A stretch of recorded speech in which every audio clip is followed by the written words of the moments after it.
Oke. Fakta persidangan saja, bro. Baik, yang mulia.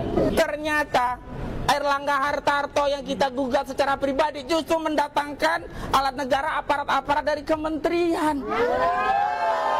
Yang pertama, ini Airlangga kagak ngerti tata cara bernegara. Karena dia tadi ngirim surat tugas dari dirjennya. Kalau mau tahu bukti korupsi, ini salah satu indikasi bukti korupsi, menyalahgunakan kekuasaan untuk kepentingan pribadi. Loh, ini kuasa hukumnya sendiri tadi yang intercept. Saya tadi tersinggung kuasa hukum membawa narasi opini di luar untuk fakta persidangan. Kalau mau beropini di luar silahkan, persidangan kita hargai, steril dari opini. Baru kita sadari di negeri ini untuk memperoleh kepatuhan hukum itu tidak bisa sukarela, harus dipaksa. Betul apa betul? Dari Kementerian KKP yang belum lama ini justru komplain ketika pagar laut yang menjadi bukti adanya akses publik dihalangi oleh PIK 2 dipersoalkan. Katanya itu untuk bahan bukti penyelidikan. Nah, saya mau kasih tahu beberapa statement kita ya kepada Wahyu Sakti Trenggono.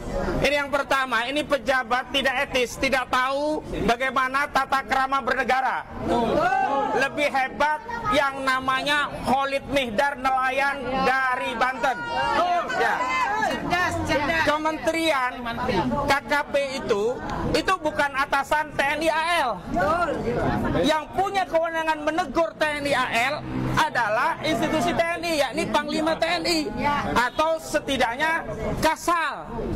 Dan yang lebih parah, TNI AL saat mencabut ya pagar laut itu sudah jelas atas instruksi langsung dari saudara presiden kita, Presiden Prabowo Subianto. Lah kok bisa menteri komplain perintah dari presiden? Pecat.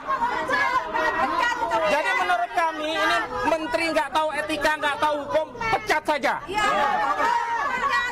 Yang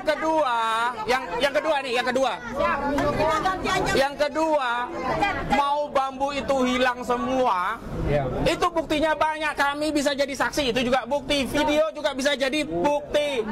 Banyak sekali bukti-bukti. Justru KKP selama ini ngapain aja? Ya. Kami sampai datang ke KKP mau kompres saja sempat mau diusir. Kami masa mengirim surat permohonan audiensi ke Kementerian KKP, kok nggak boleh kompres di Kementerian KKP? Emangnya kita mancing? Kalau kita mancing, kompresnya mungkin di Ancol boleh lah begitu. Nah, yang ketiga, justru kami khawatir ini adalah tindakan yang menghalangi ya perlindungan negara terhadap kedaulatan laut kita oleh Kementerian KKP berdalih melakukan penyelidikan. Nah, ini yang harus kita dalami.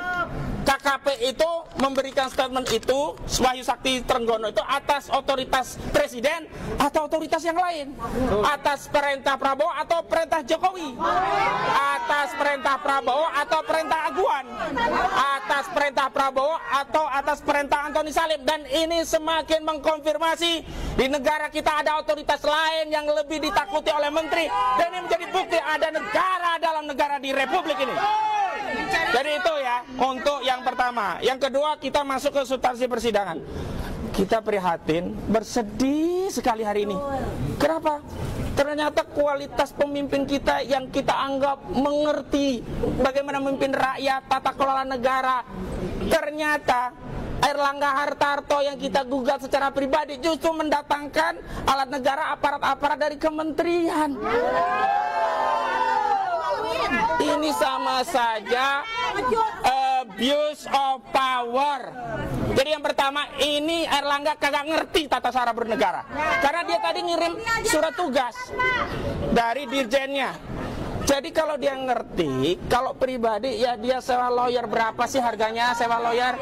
Kenapa masih menggunakan alat negara untuk kepentingan pribadi saudara Airlangga Hartarto? Nah, kalau mau tahu bukti korupsi, ini salah satu indikasi bukti korupsi, menyalahgunakan kekuasaan untuk kepentingan pribadi. Karena orang-orang yang dari kementerian tadi dibayar oleh pajak siapa? Pajak kita, rakyat. Kita membayar pajak negara itu untuk kepentingan negara, bukan untuk kepentingan Airlangga Hartarto. Makanya tadi saya setuju sependapat dengan majelis hakim.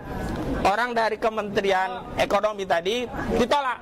Jadi hari ini dianggap Airlangga Hartarto tidak hadir sidang.